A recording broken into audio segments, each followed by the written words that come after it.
La Côte d'Ivoire accueille la 15e édition du Africa Banking Forum, dont la mission principale est d'accompagner, de proposer des solutions aux questions du développement du secteur bancaire africain.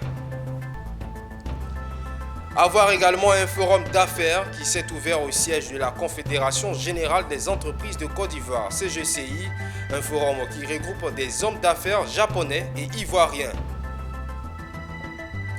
Évalué à 16 milliards de francs CFA, un marché moderne dans le quartier Habitat Extension dans la commune d'Adjamé sera bientôt à la disposition des commerçants dans le cadre de leurs activités.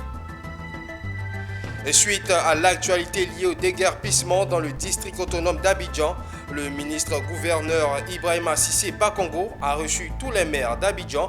On en parle tout à l'heure dans cette édition. Place au décryptage de l'actualité. Madame, monsieur, bienvenue et merci de votre fidélité. La Côte d'Ivoire accueille depuis ce mercredi la 15e édition de l'Africa Banking Forum. Ce forum a pour mission principale d'accompagner, de proposer des solutions aux questions du développement et de modernisation du secteur bancaire africain. Cette rencontre a pour thème entre dynamique concurrentielle et résilience technologique. Le compte rendu de la cérémonie d'ouverture avec Pierre Tebeu et Richard Akike. Les banques africaines ont su se réinventer au cours de ces dernières années en abandonnant un modèle obsolète et en proposant des solutions financières adaptées aux besoins réels de l'Afrique. Cette mutation illustre la créativité et l'ingéniosité dont font preuve les banquiers africains ainsi que leur engagement en faveur du développement.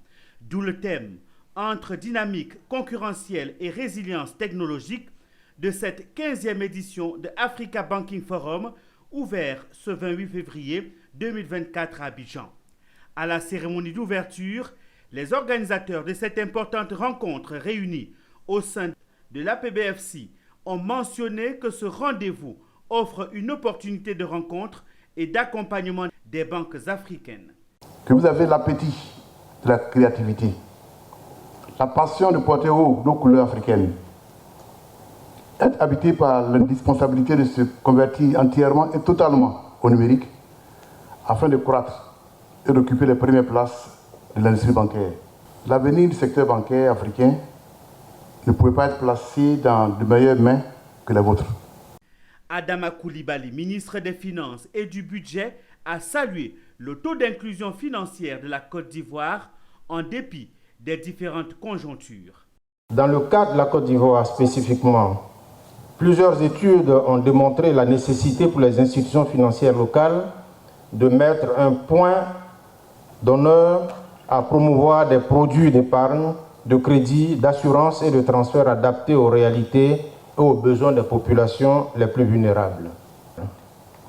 L'objectif national est de porter le taux d'inclusion financière à 60% en 2024 contre 40% en 2017 par des actions spécifiques au secteur bancaire, de la microfinance et du mobile money. Les partenaires et invités à cette édition continuent d'innover pour relever le niveau de la bancarisation sur le continent.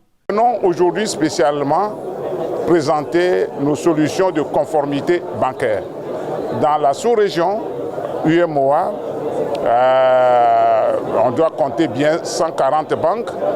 Nous fournissons à peu près 60 banques. Nous mettons sur le marché présentement la banque véritablement mobile.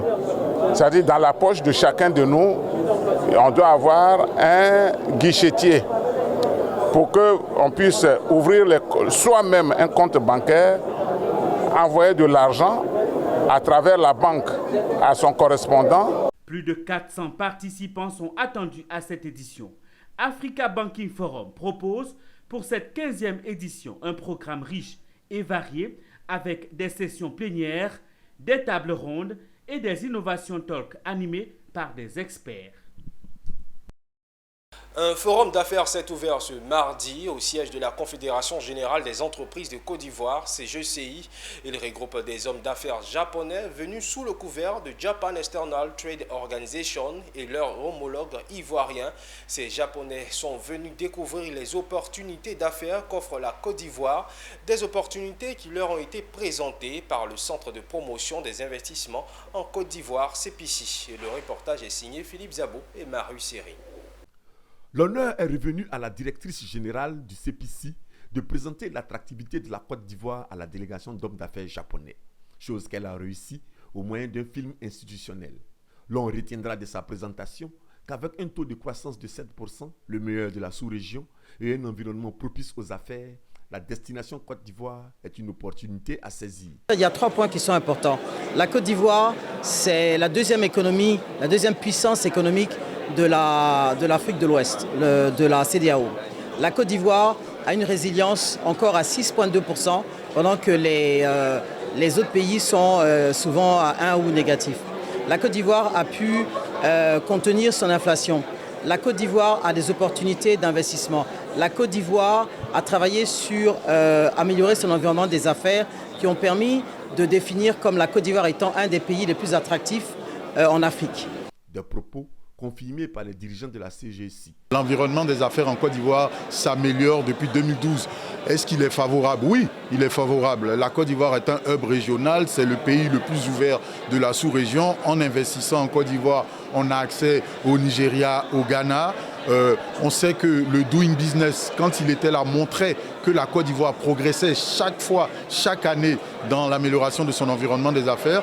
Depuis que le Doing Business n'existe plus, nous, la CGCI, nous faisons un baromètre où testons l'environnement des affaires et les résultats de ce baromètre aussi prouvent qu'on s'améliore. Quant au chef de la délégation japonaise, il est revenu sur la particularité des entreprises japonaises, faire du business et surtout développer le pays dans lequel ils évoluent.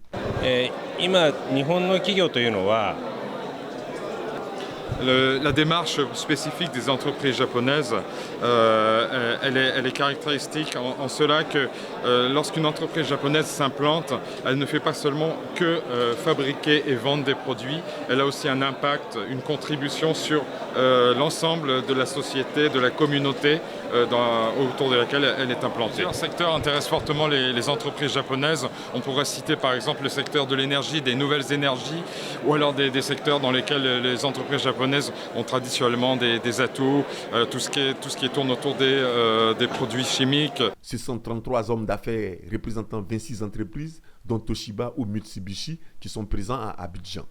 Japan External Trade Organization, ou JETRO, est l'organisation japonaise du commerce extérieur. Elle est représentée à Abidjan depuis 1976 et cette représentation couvre 18 pays francophones. Avant la fin de l'année 2024, le quartier Habitat Extension de la commune d'Adjamé disposera d'un nouveau marché. Évalué à 16 milliards de francs CFA, ce marché moderne permettra à la mairie d'offrir de meilleures conditions aux commerçants dans le cadre de leur activité. En attendant la livraison prévue en décembre prochain, le maire Soumaro Farikou a officiellement présenté le mardi dernier ce projet aux populations, ouvrant ainsi les souscriptions pour les magasins. On en sait davantage avec Koné Nanorgo et Setekissi. Voici à quoi va ressembler le nouveau marché d'Adjamé Extension une fois terminé. Un bâtiment R+3, dont un sous-sol, un parking et 1500 magasins destinés aux commerçants. Ce marché moderne comprend également des locaux pour les pompiers et la police, une infirmerie, un restaurant et une banque. Il est à 3 niveaux. Le premier niveau, c'est le sous-sol qui pour nous est la fondation. Et il va abriter les véhicules, tout ce qui est véhicules et magasins de déchargement et ainsi de suite. Et le premier étage, vous avez des magasins, entièrement fait de magasins. Le deuxième étage également, entièrement fait de magasins et d'étal. Et le dernier niveau aussi, fait de magasins et d'étal. Alors il faut préciser que parmi ces magasins, vous avez des espaces qui sont dédiés à des bureaux pour des agents de sécurité, les postes de police, et sapeurs-pompiers, et infirmerie, et ainsi de suite. Un projet de 16 milliards de francs CFA destiné à améliorer les conditions de travail des opérateurs économiques. À 3 mois déjà, le projet est rassurant. Le bâtiment sorti de terre a même abrité ce mardi 27 février 2024 la cérémonie de présentation officielle du projet aux populations.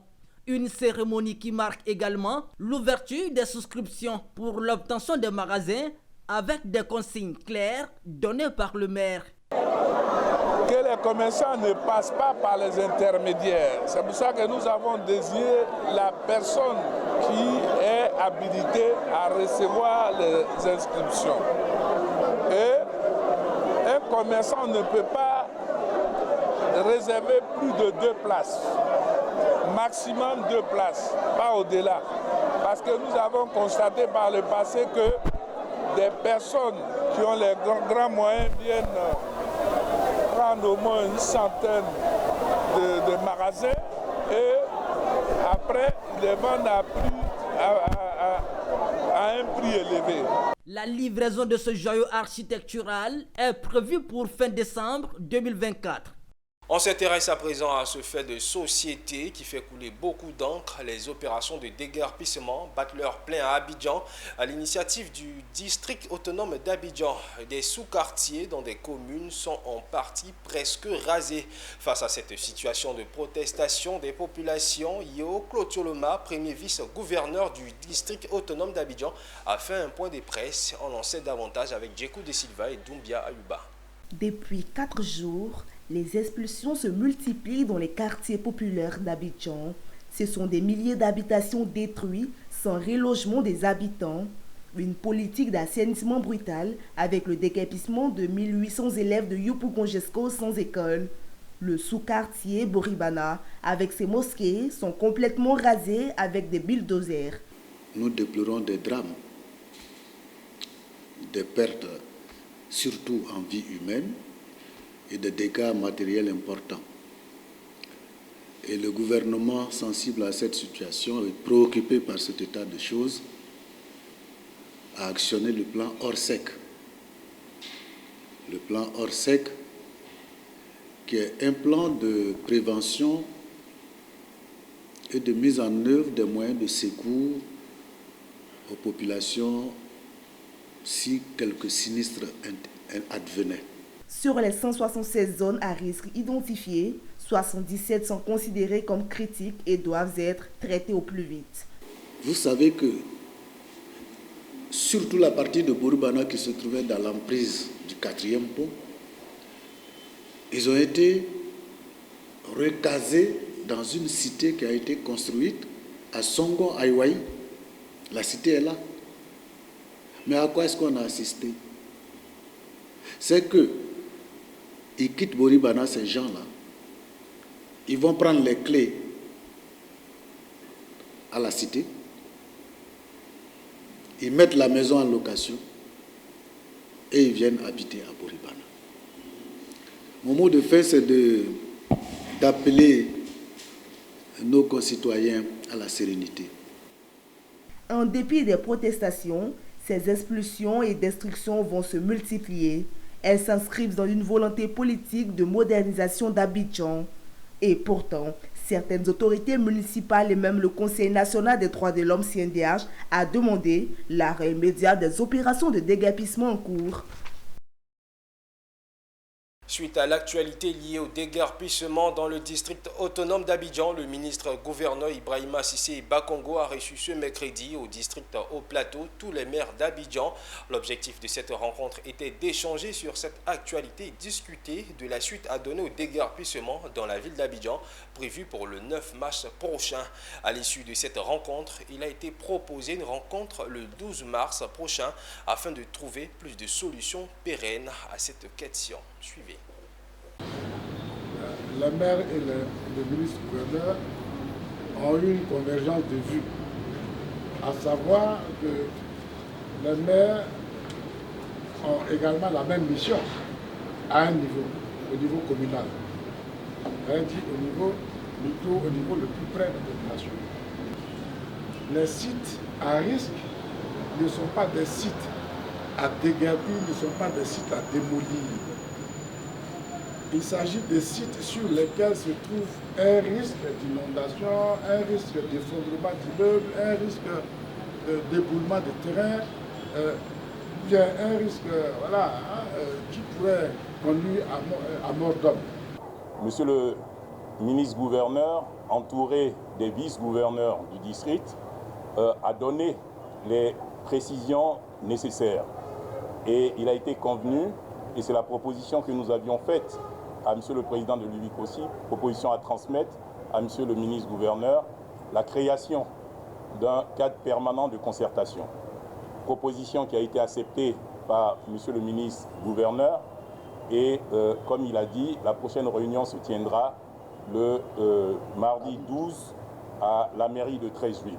Comme vous avez dit vous-même, on dit merci au ministre-gouverneur d'avoir pu obtenir cette rencontre pour que nous puissions échanger et donner nos préoccupations et voir aussi ses préoccupations.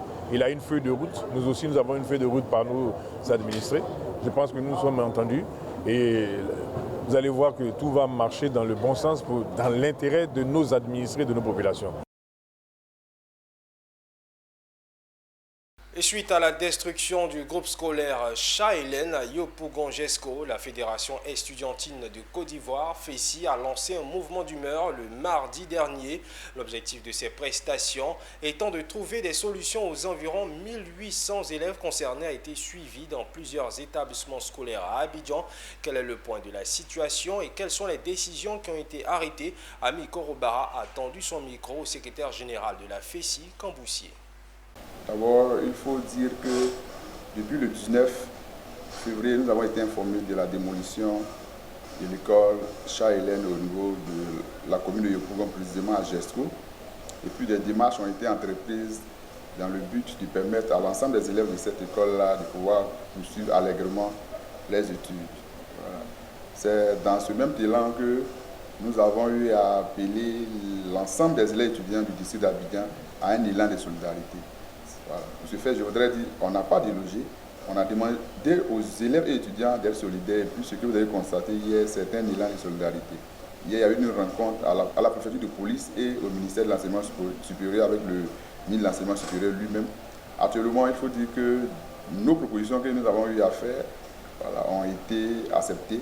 On a fait 2 propositions, des préfabriqués, la mise en place des préfabriqués dans un espace bien dédié où trouver des écoles environnantes qui vont pouvoir abriter tous ces élèves-là. Je pense que ces 2 solutions ont été prises en compte, ces 2 propositions ont été prises en compte, ce qui est en train d'être fait actuellement. Les autorités nous ont dit d'ici le mardi 5 mars, en tout cas, toutes les dispositions nécessaires et optimales seront prises pour que les élèves de Cha-Hélène retrouvent effectivement le chemin de l'école. Bon, c'est d'abord un message de solidarité dit à l'ensemble des élèves de Cha-Hélène qui ont subi beaucoup de traumatismes. Nous leur exprimons notre solidarité et puis leur dit de considérer cela comme un obstacle. La vie, c'est un combat, il faut continuer, il faut rester concentré pour que le reste de l'année scolaire puisse se dérouler dans de bonnes conditions quand les cours vont reprendre effectivement. Et parlons enseignement supérieur, ils sont 20 professionnels du secteur routier et désormais experts dans la gestion des infrastructures routières. Eux, ce sont les premiers auditeurs du Master professionnel gestion des infrastructures routières, fruit du programme Compact initié par l'État de Côte d'Ivoire avec le concours des États-Unis d'Amérique. Cette première cohorte a reçu honneur et parchemin devant amis, parents et les premiers responsables de l'enseignement supérieur en Côte d'Ivoire. Le point avec Issa Badini, Richard Akeke. Angama Kofi Bernard fait partie d'un groupe de 20 premiers diplômés du Master professionnel gestion des infrastructures routières dit programme 3ES pour ingénierie, économie, environnement et social. Ils reçoivent ici leur parchemin après 12 mois de formation dans les techniques de gestion des infrastructures routières. C'est vraiment avec beaucoup de fierté que je reçois ce parchemin qui était vraiment important. Avec cette double diplomation du Polytechnique Montréal, qui est différent de nos diplômes que nous avons, c'est-à-dire le diplôme de l'INP que nous avons, c'est vraiment une joie pour nous. Un master rendu possible grâce au programme Compact, voulu par l'État de Côte d'Ivoire et financé à hauteur de 537 millions de dollars, soit un peu plus de 325 milliards de francs CFA, par les États-Unis d'Amérique à travers les MCC, entendez Millennium Challenge Corporation, d'où la présence à cette cérémonie de l'ambassadrice du pays, de l'oncle Sam. Ce programme, c'est investissement du peuple américain pour le peuple ivoirien. Un programme de Millennium Challenge Corporation qui est vraiment un investissement que la Côte d'Ivoire a montré que notre partenariat vers la construction des routes, la construction des écoles. Outre cette première cohorte de 20 auditeurs, 43 autres issus de la deuxième et troisième promotion sont en pleine formation grâce à ces programmes compacts, initialement prévus pour durer 5 ans, que le ministre Diawara aimerait bien voir se prolonger. Ce master est un maillon, un nouveau maillon dans l'écosystème de nos offres de formation du supérieur. Et ce master est à saluer dans la mesure où il va contribuer sans aucun doute à faire en sorte que notre système d'enseignement supérieur de recherche scientifique joue effectivement son rôle de socle du développement. La rentrée de la 4e cohorte est prévue pour le 2 septembre prochain. Sont éligibles les ingénieurs travaillant déjà dans le secteur routier ou dans les travaux publics. En plus du master professionnel gestion des infrastructures routières, les auditeurs bénéficient également pour la même formation d'un DSS Polytechnique Montréal. Les cours ont lieu à l'INCA Abidjan et l'INPHB de Yamoussoukro. La Chambre nationale des métiers de Côte d'Ivoire a procédé à la remise de diplômes aux apprenants certifiés dans le cadre de son projet REV. Mené avec la collaboration des Save Children, ce projet dénommé Ressources pour l'élimination de la vulnérabilité des enfants vise à renforcer les capacités des familles et communautés pour le bien-être de leurs membres. Diplôme en poche et compétences acquises, ces jeunes se sentent désormais prêts à percer le tissu économique et social. Ils sont tous 271 à avoir reçu un certificat de fin d'apprentissage après une formation de 2 ans auprès des maîtres artisans. Une formation issue du projet REV entendait ressources pour l'élimination de la vulnérabilité des enfants, projet coopté par la Chambre nationale des métiers de Côte d'Ivoire. Ils ont appris la boulangerie, la couture, la pâtisserie, et la mécanique, la menuiserie, etc., etc. Donc vous saviez que l'artisanat, ça fait 250 corps de métiers homologués conformément au décret portant nomenclature des métiers de l'artisanat en Côte d'Ivoire. Alors donc je pense que nous avons utilisé 11 ou 12 métiers pour pouvoir insérer ces jeunes. Ce que nous faisons auprès de nos maîtres artisans qui les ont formés, on essaie de leur demander de les insérer déjà, de les insérer dans leur structure. Le REV bénéficie de l'accompagnement de l'USAID, principal financier du programme, ainsi que de l'accompagnement technique de l'organisation Save the Children, qui, au-delà de doter ces jeunes de compétences, a œuvré pour l'autonomisation des jeunes filles, qui constituent plus de 70% des bénéficiaires du programme. Aujourd'hui, grâce au projet Dream, j'ai fait la formation de pâtisserie. Je sais faire des gâteaux de mariage, des gâteaux d'anniversaire, des mini-cakes, des pizzas et autres. Donc ici, aujourd'hui, au total, c'est 271 jeunes qui ont été célébrés, qui ont reçu les certificats d'apprentissage. Sur ce chiffre-là, il y a plus de 90% des jeunes filles, ce qui est très intéressant parce que nous mettons l'accent sur l'équité genre. Et ça, ces personnes ont été formées sur les 3 dernières années.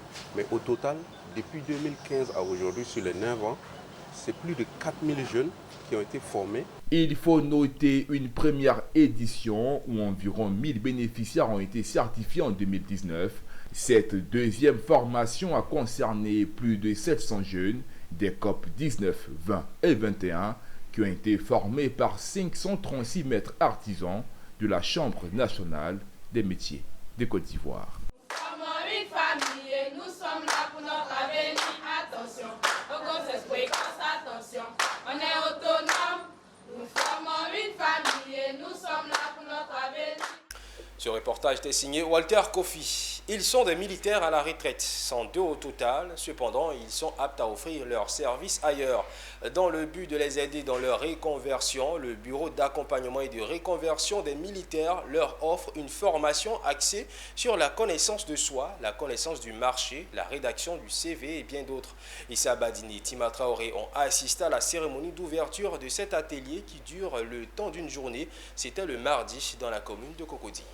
Ce sont là des militaires et gendarmes, 102 au total, et tous à la retraite. Autre point commun, ils ont de beaux restes et donc ont décidé de se mettre sur le marché du travail, d'où cette formation de séjour à l'initiative du BARM, Bureau d'accompagnement et de reconversion des militaires. Le contexte aujourd'hui, c'est d'accompagner nos militaires à la retraite vers les entreprises privées. Pour cela, il faut leur donner des chances. Assurer cette employabilité-là par cette connaissance. D'abord, de pouvoir entrer dans les entreprises par la rédaction de CV, par la manière de faire pour accéder à une entreprise. Ce sont des rudiments qui sont essentiels pour être embauchés dans une entreprise. Donc c'est dans ce contexte-là que nos bénéficiaires ont été réunis pour être formés. Nous aurons une présentation duale, c'est-à-dire une présentation théorique avec des exercices pratiques, justement, pour leur permettre, au sortir de la formation, d'être outillés de savoir-faire, un CV, une lettre de motivation, de savoir comment concrètement on organise sa recherche d'emploi.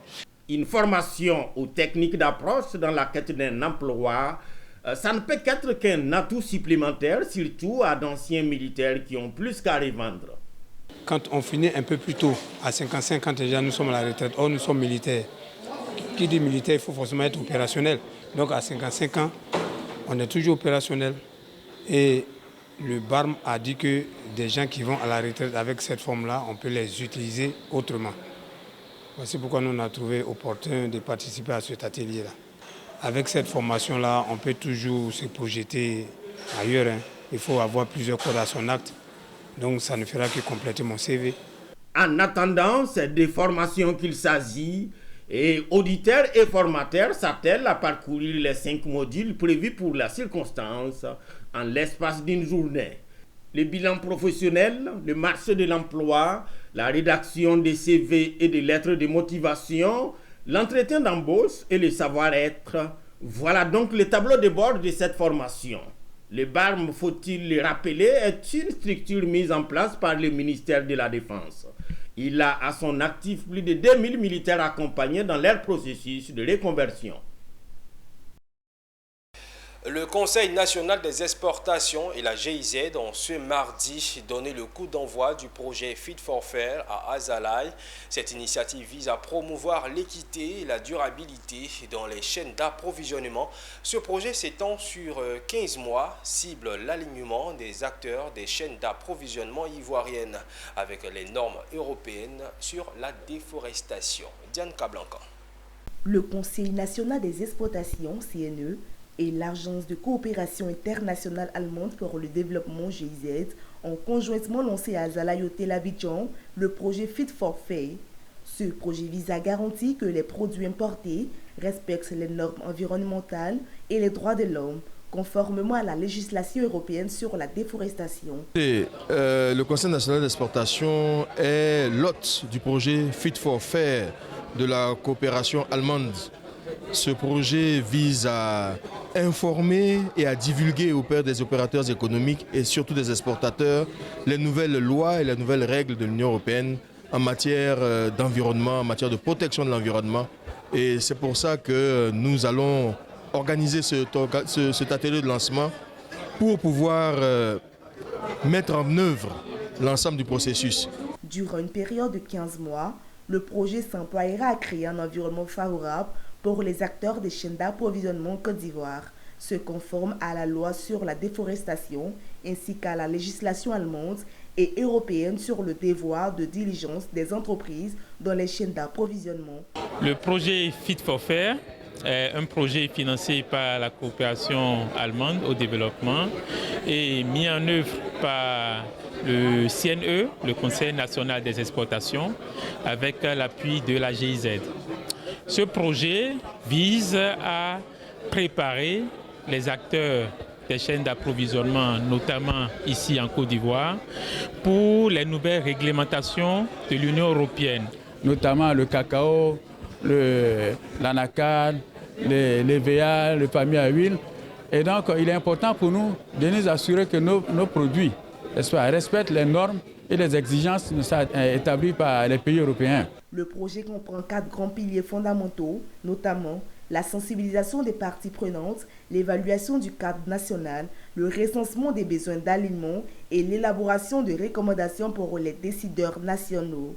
Il réunit des expertises nationales et internationales dans les domaines de l'environnement, des droits de l'homme, des diligences sociales, de la traçabilité et des solutions digitales, ainsi que des questions juridiques et institutionnelles, d'autant que le Conseil national des exportations agit en tant qu'organe consultatif auprès du gouvernement et du secteur privé sur les questions liées à la stratégie nationale d'exportation, tout en jouant un rôle central dans la mise en œuvre de ce projet dont le lancement durera 2 jours.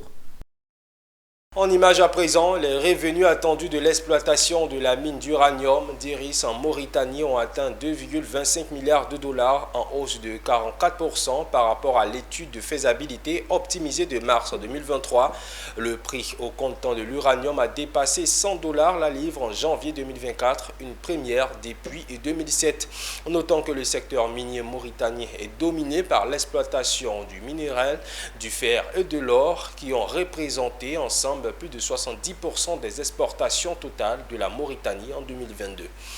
Et voilà qui marque un terme à cette édition. Merci de l'avoir suivi. Restez en notre compagnie. Le programme se poursuit sur Business 24 Africa.